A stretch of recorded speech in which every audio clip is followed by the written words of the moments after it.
তিনটি সংখ্যা P, Q এবং আর আছে। পি এর 30% কিউ এর 15% সমান, কিউ এর 20% আর এর 10% সমান। তাহলে আমার কি জানতে চেয়েছে? পি এর চেয়ে আর কত শতাংশ বেশি। আচ্ছা, তাহলে এই অঙ্কটা করতে হলে সবার প্রথমে আমাকে জানতে হবে P is to Q is to R, এই রেশিওটা আমাকে বের করে নিতে হবে। বোঝা গেল? আচ্ছা, এখন প্রথম লাইনে কি বলছে? যে পি এর 30% কিউ এর 15% সমান। তাহলে প্রথম লাইন থেকে আমি লিখতে পারি P is to Q equal to কত? 15 ইস টু 30। হ্যাঁ, দ্যাট ইজ 1:2। আচ্ছা, এই জিনিসটা এবার অনেকে বুঝতে পারলো না যে আমি কিভাবে ডাইরেক্ট লিখলাম, তাদের জন্য একটু দেখিয়ে দিই।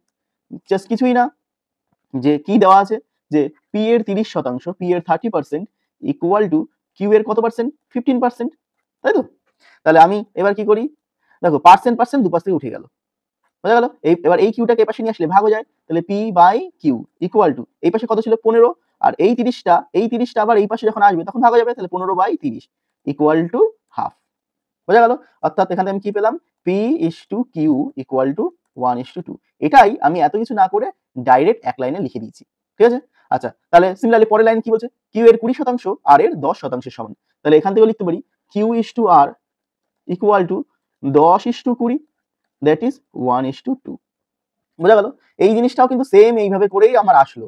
এই যে এইভাবে লিখতাম Q into 20% equal to R into 10%, এইভাবেই করে Q is to R finally 1:2 আসতো। দেখো প্রত্যেকটার ক্ষেত্রে যদি আমি এইভাবে করতে অনেক সময় লাগবে, যার জন্য আমাদের কিন্তু ডাইরেক্ট লিখতে হবে। তোমাদের সুবিধার্থে একটা জেনারেলাইজ ফর্ম আমি লিখে দিই যে X into A equal to Y into B হলে আমরা ডাইরেক্ট লিখতে পারি X is to Y equal to B is to এ।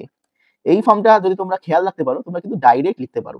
প্রত্যেক ক্ষেত্রে এইভাবে করার কিন্তু কোনো প্রয়োজন নেই। বোঝা গেল? তাহলে আমি আমার মূল অঙ্কে ফিরে আসি। আচ্ছা, তাহলে পি ইস টু কিউ মানে কত? 1:2। আবার কিউ ইস টু আর মানে কত? 1:2। দুটোর রেশিওই হচ্ছে 1:2। এখন প্রথম রেশিতে কিউ এর মান কত আছে? 2, আর দ্বিতীয় রেশিতে কিউ এর মান হচ্ছে 1 আছে, তাই তো? তাহলে দুটো রেশিওতে কিউ এর মান আলাদা আছে। তাহলে আমাদের কি করতে হবে? কিউ এর মানটা সমান করতে হবে। তাহলে কিউ এর মান সমান করতে হলে দ্বিতীয় রেশিওটাকে 2 দিয়ে গুণ করা হলো। বোঝা গেল কেন 2 দিয়ে গুণ করা হলো? কারণ প্রথম রেশিওতে কিউ এর মান 2 আছে, আর দ্বিতীয় রেশিওতে কিউ এর মান 1 আছে। তাহলে এখন 2 দিয়ে গুণ করে কিউ এর মান উভয় রেশিওতে সমান করা হলো। তাহলে P is to Q is to R finally কি দাঁড়ালো? 1:2। দেখো এই 2 দিয়ে গুণ করলে এটাও 2 হয়ে যাচ্ছে, আর এটা তো 2 ছিল, তাহলে 1:2 এই যে 2 × 2 মানে 4। বোঝা গেল? তাহলে P is to Q is to R কিভাবে বের করলাম? এখন ফাইনালি আমার প্রশ্নে কি চেয়েছে? পি এর চেয়ে আর কত শতাংশ বেশি। দেখো পি এর মান কত? 1 ইউনিট, আর আর এর মান কত? 4 ইউনিট। তাহলে ফাইনালি আমি বলতে পারি যে পি এর চেয়ে আর কত বেশি? 3 বেশি, তাই তো? এখন আমরা জানি 1 মানে হচ্ছে 100%, তার মানে 3 মানে কত? 300%, অর্থাৎ পি এর চেয়ে আর 300% বেশি।